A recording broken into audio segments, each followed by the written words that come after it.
Il existe quelque chose en toi capable de changer complètement la direction de ta vie, et presque personne ne t'a appris à l'utiliser.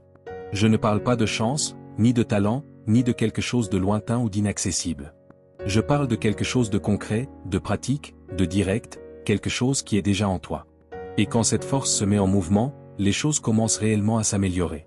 Tu possèdes déjà un arsenal intérieur, le courage d'agir même quand tu as peur, la discipline de continuer même quand tu n'en as pas envie, le contrôle de soi pour ne pas réagir sous l'impulsion, la patience pour ne pas craquer en plein processus, la sagesse pour faire de meilleurs choix.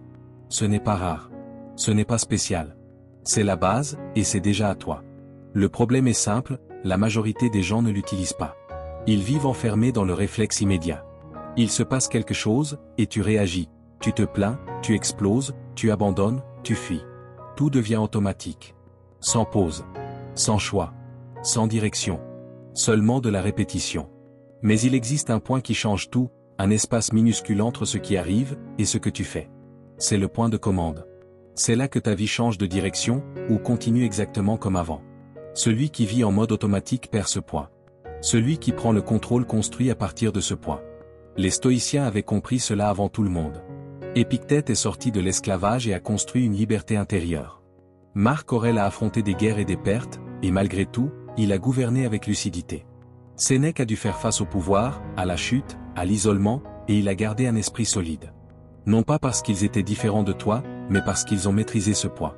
Et c'est exactement ce que tu vas apprendre ici. Comment faire en sorte que les choses se passent réellement bien.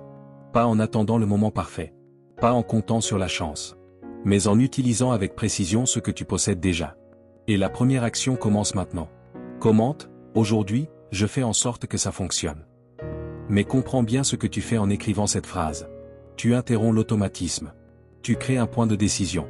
Tu traces une limite claire, là où tu arrêtes de réagir, et où tu commences à décider. Car le vrai changement ne commence pas quand tu comprends. Il commence quand tu prends position. Et à partir de maintenant, tu ne vas plus attendre que les choses changent. Tu vas commencer à les faire arriver. Numéro 1. Connais ton pouvoir.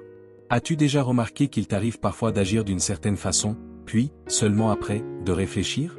Tu te dis alors, ce n'est pas ce que je voulais faire. Ce n'est pas ce que je voulais dire. Ce n'est même pas la manière dont je voulais répondre. Et pourtant, c'est sorti comme ça. Pourquoi? Parce qu'à ce moment-là, tu n'étais pas en contrôle. Tu étais en mode automatique. Et c'est justement ce point que presque personne ne voit. Le problème ne vient pas de ce que tu sais. Le vrai problème, c'est ce à quoi tu arrives à accéder quand la pression arrive. Car c'est facile de parler de calme quand tout va bien. Le plus difficile, c'est de s'en souvenir quand quelqu'un te provoque. C'est facile de parler de discipline. Le plus difficile, c'est de la maintenir quand la motivation disparaît. Et c'est là que la majorité échoue. Non pas par manque de capacité, mais par manque de présence au moment décisif. Quand tu réagis sans t'en rendre compte, tu n'utilises rien de ce que tu possèdes. Ni le calme, ni le contrôle, ni la lucidité. Tu entres dans un cycle de répétition. Mais il existe un point où tout cela peut être interrompu. Un petit intervalle. Presque invisible. Entre ce qui se passe, et ce que tu fais. C'est le point d'interruption. C'est là que l'automatisme peut être coupé, et que ton choix commence. C'est là que ton pouvoir cesse d'être un potentiel, et devient une action. Épictète l'enseignait avec une précision remarquable. Ce ne sont pas les choses qui nous affectent, mais la manière dont nous réagissons face à elles. Alors observe ceci clairement, la même situation peut se produire, mais elle peut soit te désorganiser, soit te renforcer. Une critique peut te bloquer, ou entraîner ta solidité. Une douleur peut te détruire, ou élargir ta résistance. Une provocation peut te faire perdre le contrôle, ou t'apprendre la maîtrise. Ce qui change, ce n'est pas le scénario. Ce qui change, c'est la manière dont tu y entres. Et c'est là que presque tout le monde perd. Parce que personne ne t'a appris à choisir avant de réagir. Napoléon il disait quelque chose de puissant, tu dois te voir en train de gagner avant d'agir. Et ce n'est pas de la pensée positive vide. C'est de l'anticipation mentale. C'est te préparer avant que le moment arrive. Te voir rester calme quand tu seras sous pression. Te voir discipliné quand l'envie d'abandonner apparaîtra. Te voir ferme quand la peur tentera de te bloquer. Car celui qui se voit réagir mieux, commence à réagir mieux. Maintenant, applique cela à ton quotidien. Quand tu retiens une réponse impulsive, tu entraînes ton autocontrôle. Quand tu fais ce que tu dois faire, même sans motivation, tu construis ta discipline. Quand tu refuses de te laisser emporter par une émotion passagère, tu renforces ta maîtrise. Chaque situation cesse d'être un problème et devient un entraînement. Chaque inconfort devient une opportunité de grandir. Et voici le point que tu dois comprendre une bonne fois pour toutes. Tu as déjà prouvé que tu as de la force. Tu as déjà traversé des journées où tu pensais ne pas tenir. Tu as déjà affronté des situations qui semblaient plus grandes que toi, et tu as continué. Donc le problème n'est pas un manque de force. C'est un manque d'accès. Tu as les outils, mais tu ne les utilises pas encore avec intention. La vie ne consiste pas à éliminer les difficultés. Elle consiste à arrêter d'agir comme quelqu'un qui a oublié qu'il possède du pouvoir. Alors fais ceci aujourd'hui. À la prochaine situation difficile, ne réagis pas immédiatement. Crée une pause. Respire, et demande-toi, quelle version de moi est-ce que je choisis d'utiliser maintenant? Décide d'abord. Agis ensuite. Et maintenant, écris dans les commentaires, je fais confiance à ma force intérieure. Mais n'écris pas juste pour écrire. Écris comme un point de rupture. Car à partir du moment où tu commences à utiliser ce que tu possèdes déjà, tu cesses d'être entraîné par les événements, et tu commences à diriger tes réponses. Et c'est exactement ce qui commence à dissoudre l'insécurité dans ton esprit, et te met enfin sur la bonne direction. Numéro 2. Tue le problème avant qu'il ne grandisse. Tu l'as sûrement déjà remarqué, les plus grands problèmes de ta vie ne commencent presque jamais en étant grands. Ils commencent petits. Une phrase mal placée. Un retard de 5 minutes. Un message qui reste sans réponse. Quelque chose de simple, presque insignifiant.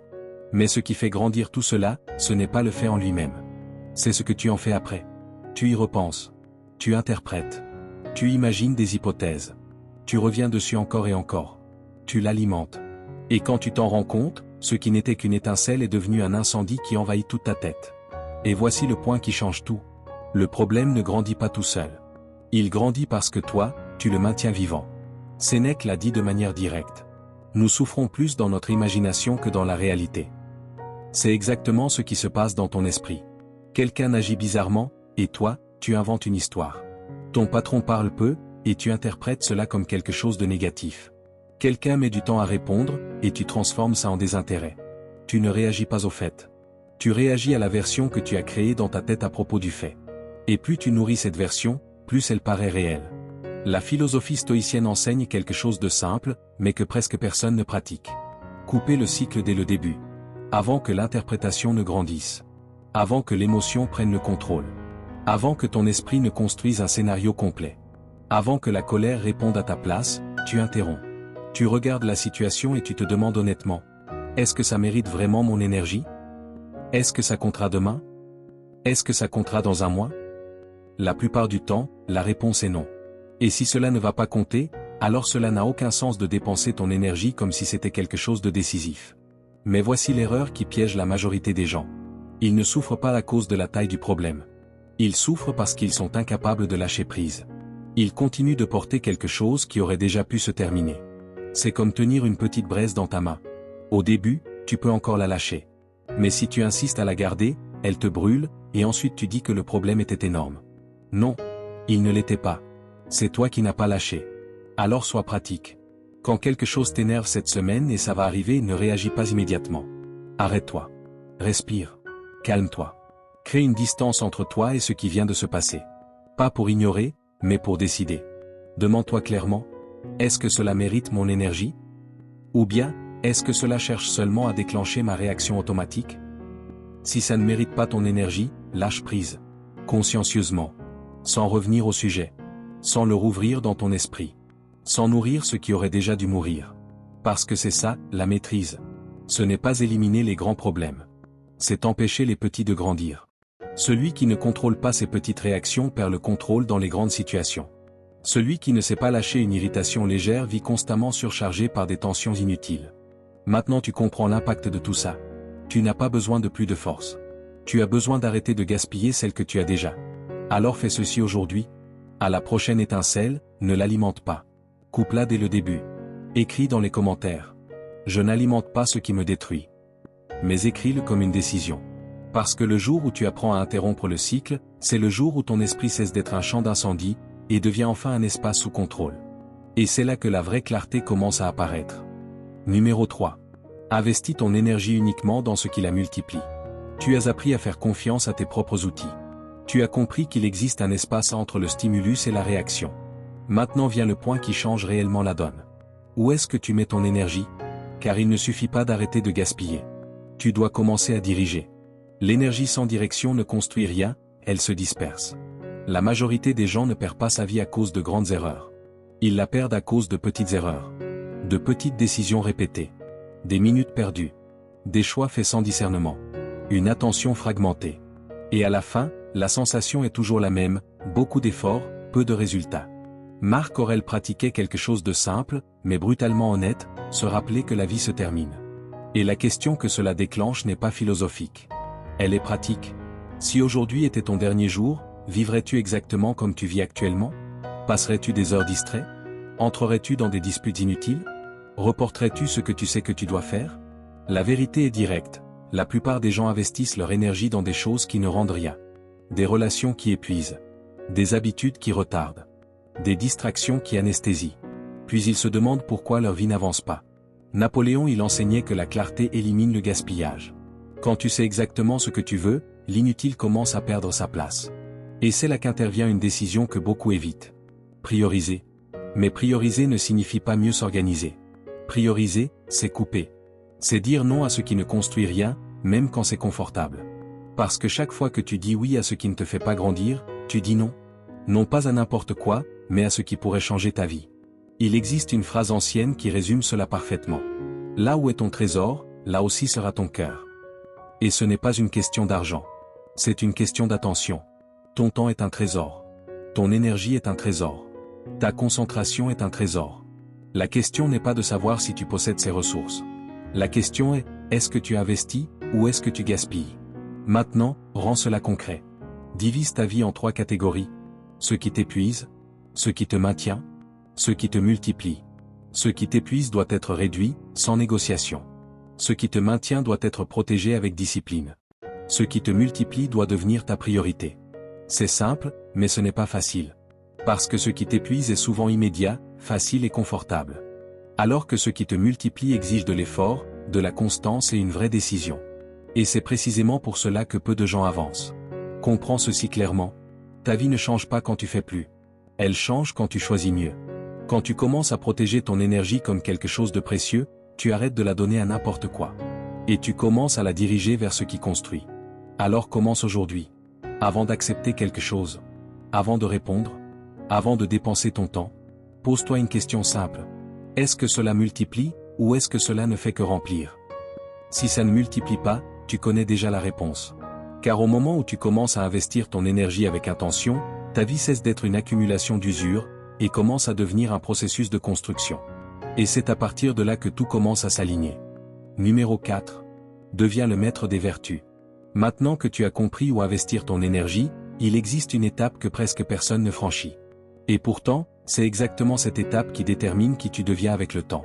Parce que l'énergie sans direction ne construit pas le caractère, elle ne produit que de l'effort. Et le caractère ne naît pas dans les grands moments. Il naît dans la répétition. Les stoïciens ont organisé cela de manière simple et précise. 4 vertus qui soutiennent une vie entière. Le courage, la tempérance, la justice et la sagesse. Ce n'est pas une théorie. C'est une structure. Marc Aurèle disait: s'il existe quelque chose de meilleur que la justice, la vérité, la tempérance et le courage, alors qu'on me le montre. Il n'essayait pas de paraître profond. Il était direct. Tout ce qui soutient une vie forte passe par ces 4 piliers. Et voici l'erreur qui maintient la plupart des gens au même endroit, ils essaient de tout changer en même temps, et ne tiennent rien sur la durée. C'est pour cela que cette pratique fonctionne. Tu n'essaies pas de devenir une autre personne. Tu choisis une vertu, et tu la vis réellement. Pendant une semaine entière, tu vis dans une seule direction. C'est une forme de puissance que la psychologie moderne appelle l'autosuggestion. Mais pas comme une répétition vide. Plutôt comme une participation mentale. Tu ne répètes pas seulement, tu te visualises en train d'agir. Et cela change ta façon de répondre quand le moment arrive. Rendons cela concret. Semaine du courage. Le courage, ce n'est pas vivre sans peur. C'est agir malgré l'insécurité. C'est se lever quand tu veux rester au sol. C'est dire ce qui doit être dit quand il serait plus facile d'éviter. C'est avancer même avec le doute. Durant cette semaine, chaque fois que la peur apparaît, tu ne négocies pas avec elle. Tu agis. Tu passes l'appel que tu repousses. Tu as la conversation que tu évites. Tu prends la décision que tu reportes. Parce que le courage ne se comprend pas, il se pratique. Semaine de la justice. Pour les stoïciens, la justice n'est pas un discours. C'est un standard. C'est faire ce qui est juste, quand personne ne regarde. C'est garder ton intégrité même quand il n'y a aucune conséquence extérieure. C'est traiter quelqu'un qui ne peut rien t'apporter avec le même respect que celui que tu donnes à quelqu'un de puissant. Et cela semble petit, mais ce ne l'est pas. Car chaque concession que tu fais contre ce qui est juste affaiblit la personne que tu es. Et chaque action correcte, même invisible, renforce ta base. Semaine de la sagesse. La sagesse, ce n'est pas savoir beaucoup. C'est savoir quand agir, et quand s'arrêter. C'est écouter plus que parler. C'est observer avant de réagir. C'est apprendre de ce qui s'est déjà passé au lieu de répéter les mêmes erreurs. Durant cette semaine, avant chaque réponse, tu appliques un filtre simple. Est-ce nécessaire? Est-ce que ça améliore quelque chose? Est-ce que ça construit, ou est-ce que ça ne fait que soulager une émotion? Et si cela ne construit pas, tu ne le dis pas. Parce que souvent, le contrôle ne se trouve pas dans ce que tu dis. Il se trouve dans ce que tu choisis de ne pas dire. Semaine de la tempérance. Les stoïciens décrivaient la tempérance comme la maîtrise de soi. C'est décider d'une limite avant que l'impulsion décide à ta place. C'est s'arrêter avant l'excès. C'est contrôler avant de perdre le contrôle. C'est savoir quand éteindre, quand réduire, quand arrêter. Choisis un domaine de ta vie où il y a un excès. Cela peut être la nourriture, le téléphone, le travail, ou n'importe quoi qui te pousse au-delà du nécessaire. Durant cette semaine, tu fixes une limite et tu la respectes. Sans négociation intérieure. Sans te trahir. Car chaque fois que tu brises une limite que tu as toi-même posée, tu affaiblis ton autorité personnelle. Mais l'inverse est aussi vrai, chaque fois que tu tiens bon, tu te renforces. Maintenant comprends ce qui se passe ici. Tu n'essaies pas simplement de t'améliorer petit à petit. Tu entraînes la base qui soutient n'importe quelle amélioration. La vertu n'apparaît pas soudainement. Elle se construit chaque jour, dans chaque choix que tu fais avec intention. Tu arrêtes d'agir par impulsion, et tu commences à agir par principe. Et cela change tout. Alors commence simplement. Choisis une vertu. Une seule. Et vis-la réellement pendant les 7 prochains jours. Sans parler trop. Sans annoncer. Sans chercher à paraître. Juste en pratiquant. Car pour les stoïciens, c'est clair. Le moment où tu commences à vivre selon des principes et non selon des réactions, c'est le moment où tu cesses de dépendre de la motivation. Et où tu commences à construire quelque chose de stable. Et avec le temps, c'est cela qui transforme non seulement ce que tu fais, mais aussi qui tu deviens. Numéro 5. Fais un audit quotidien de ton esprit. T'es-tu déjà retrouvé à finir une journée complètement épuisée, sans même savoir exactement pourquoi? Tu as fait des choses. Tu as répondu à des messages. Tu as réglé des problèmes. Tu as bougé toute la journée. Et pourtant, à la fin, il reste cette sensation étrange, tu n'as pas avancé. Ce n'est pas un manque d'effort. C'est un manque de direction consciente. Parce que quand tu vis en mode automatique, tu agis, mais tu ne construis pas. Tu réagis toute la journée, mais tu ne corriges rien. Et le problème, c'est que sans t'en rendre compte, tu commences à répéter les mêmes erreurs, les mêmes impulsions, les mêmes décisions faibles. Simplement à des jours différents. C'est comme courir sur un tapis roulant en croyant que tu progresses. Et c'est ici qu'intervient une pratique capable de briser complètement ce schéma. Sénèque faisait quelque chose de simple, mais extrêmement précis. À la fin de chaque journée, il s'arrêtait en silence et faisait un examen direct de son propre esprit. Sans justification. Sans auto-illusion. Sans essayer de paraître meilleur qu'il ne l'avait été. Il se demandait, où ai-je échoué aujourd'hui? Où ai-je bien agi? Que aurais-je pu faire autrement? Tu vois le niveau? Ce n'est pas une réflexion vague. C'est un ajustement de trajectoire. Car celui qui ne réexamine pas son comportement, le répète. Et voici un point que presque personne n'affronte. Tu ne t'améliores pas simplement en vivant. Tu t'améliores en corrigeant. Si tu ne t'arrêtes pas pour observer comment tu as agi, tes décisions restent guidées par le même schéma de toujours. La même impatience, la même insécurité, le même impulsif. Réfléchis avec lucidité. Combien de fois as-tu mal réagi aujourd'hui, sans même t'en rendre compte? Combien de décisions as-tu prises sur un coup de tête? Combien de fois savais-tu ce que tu devais faire, mais tu ne l'as pas fait? Si tu ne regardes pas cela en face, demain tu recommences. Et après un certain temps, ce n'est plus une erreur isolée. Cela devient une identité. Mais lorsque tu prends l'habitude de revoir ta journée, quelque chose commence à changer. Tu commences à voir les schémas. Tu identifies les moments où tu te trahis, où tu te sabotes, où tu perds le contrôle. Et à partir de là, tu gagnes quelque chose que la majorité des gens ne construisent jamais. Une conscience pratique. Et la conscience transforme le comportement. Parce que quand tu vois clairement, il devient beaucoup plus difficile de répéter tes erreurs en mode automatique. Alors fais ceci aujourd'hui. Mais fais-le correctement. À la fin de la journée, sans distraction. Sans écran. Sans échappatoire. Arrête-toi et demande-toi. Où me suis-je comporté en dessous de ce que je sais être capable d'être? Où ai-je été solide? Qu'est-ce que je dois ajuster demain? Sans te culpabiliser, mais sans te justifier non plus. Parce que ce moment n'est pas là pour te faire sentir bien. Il est là pour t'aligner. Et voici le point de rupture. Celui qui vit sans se revoir accumule les erreurs. Celui qui se réévalue chaque jour construit une direction. Car au moment où tu commences à affronter ton propre comportement avec clarté, tu cesses de vivre en automatique. Et tu commences à évoluer avec intention. Numéro 6. Libère-toi des chaînes invisibles. Tu portes peut-être quelque chose depuis si longtemps, que tu as fini par ne plus sentir son poids. Je ne parle pas de quelque chose de nouveau. Je ne parle pas de quelque chose de physique. Je parle d'un ressentiment que tu refuses de lâcher. D'une habitude dont tu sais qu'elle te détruit. D'un besoin constant d'être validé. D'un besoin de reconnaissance. D'une vieille idée de toi-même, qui n'a déjà plus aucun sens. Tu ne le vois pas, mais tout cela te retient. Ce sont des chaînes invisibles. Et le plus dangereux, c'est ceci. Tu n'as même pas l'impression d'être prisonnier. Tu as simplement l'impression que c'est comme ça. Sénèque disait. Ce n'est pas celui qui possède peu qui est pauvre, mais celui qui désire toujours plus. Et voici le point que presque personne ne comprend. Le problème ne vient pas de ce que tu possèdes. Le problème vient de ce que tu es incapable de lâcher. Parce que tout ce que tu ne peux pas abandonner finit par te contrôler. Tu crois choisir, mais en réalité, tu réagis à une dépendance. Réfléchis honnêtement. As-tu besoin de l'approbation des autres pour te sentir bien? As-tu besoin de vérifier ton téléphone en permanence? As-tu besoin d'avoir raison dans chaque discussion? As-tu besoin de garder quelque chose ou quelqu'un même si cela t'épuise déjà? Ce n'est pas une préférence. C'est une dépendance. Et toute dépendance finit toujours par coûter de la liberté. Le détachement ne signifie pas devenir froid. Le détachement ne signifie pas abandonner tout ce que tu aimes. Le détachement, c'est ne rien laisser te dominer. C'est pouvoir avoir, sans dépendre. C'est pouvoir vouloir, sans désespoir.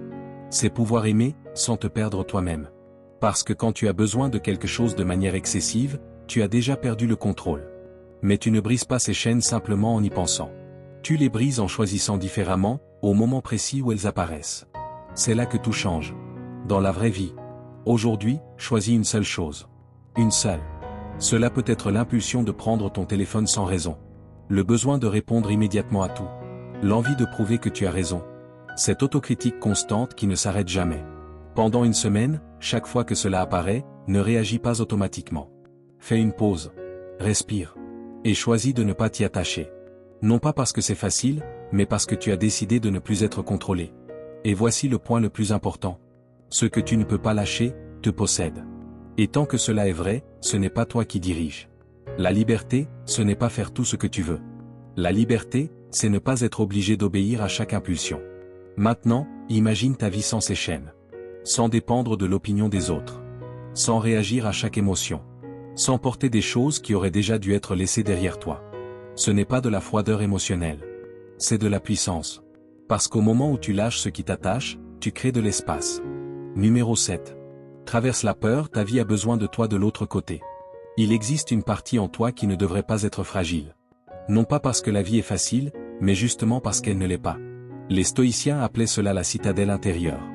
Un espace qui ne dépend pas de ce qui se passe à l'extérieur, qui ne vacille pas selon l'opinion des autres, qui ne s'effondre pas sous la pression. Un lieu construit, pas donné. Marc Aurèle écrivait pour lui-même comme un rappel constant. Protège ton esprit, car c'est là que tout se décide. Et voilà le point que presque personne ne prend vraiment au sérieux. La plupart des gens essaient de se renforcer extérieurement. Ils ajustent leur comportement. Ils évitent certaines situations. Ils cherchent la sécurité dans leur environnement. Mais ils restent vulnérables. Parce qu'à l'intérieur, il n'existe encore aucune structure solide. Et quand la peur apparaît, ce manque de structure devient visible. La peur ne te détruit pas.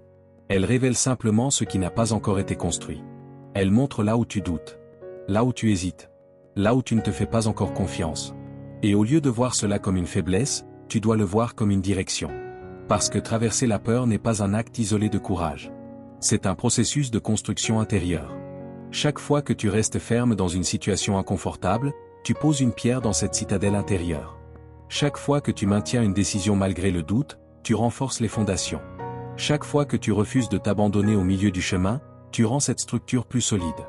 Chaque fois que tu retiens une réaction impulsive, que tu tiens une attitude difficile, que tu prends une décision qui améliore ta vie, c'est ainsi que la force se forme. Épictète enseignait que l'entraînement ne se trouve pas dans les discours. Il se trouve dans la pratique quotidienne.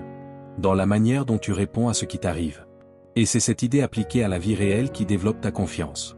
Parce que l'insécurité n'est pas quelque chose de fixe. Elle est la conséquence de décisions que tu ne maintiens pas, d'actions que tu évites, de versions de toi-même que tu refuses d'assumer. Et chaque fois que tu recules devant ce que tu sais devoir faire, tu renforces cette instabilité. Mais l'inverse est également vrai. Quand tu traverses malgré l'incertitude, malgré l'absence de contrôle total, quelque chose commence à se réorganiser à l'intérieur de toi. Non pas parce que tout s'est parfaitement passé, mais parce que tu es resté debout. Et cela change la façon dont tu te vois. La peur continue d'exister, mais elle cesse de commander.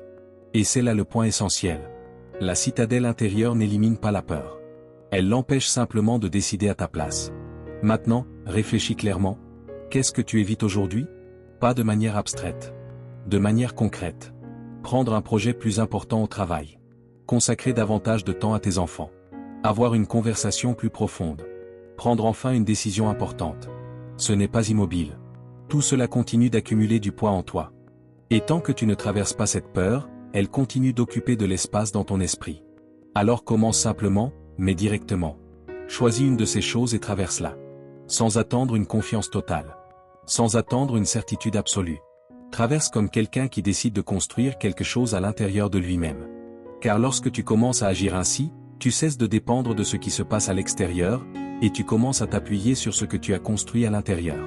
Et c'est cela qui réduit réellement l'insécurité. Non pas grâce à la motivation, mais grâce à la structure. Si tu es arrivé jusqu'ici, alors tu as déjà compris quelque chose que beaucoup de gens passent leur vie entière à ignorer. Faire en sorte que les choses se passent bien ne commence pas par essayer de contrôler tout ce qui t'entoure. Cela commence par apprendre à diriger ce qui se passe en toi. Tu as appris qu'il existe un espace entre ce qui arrive et ta réponse, et que c'est dans cet espace que ta vie change de direction. Tu as appris que les petits problèmes grandissent quand tu les nourris. Que l'énergie gaspillée devient de la fatigue.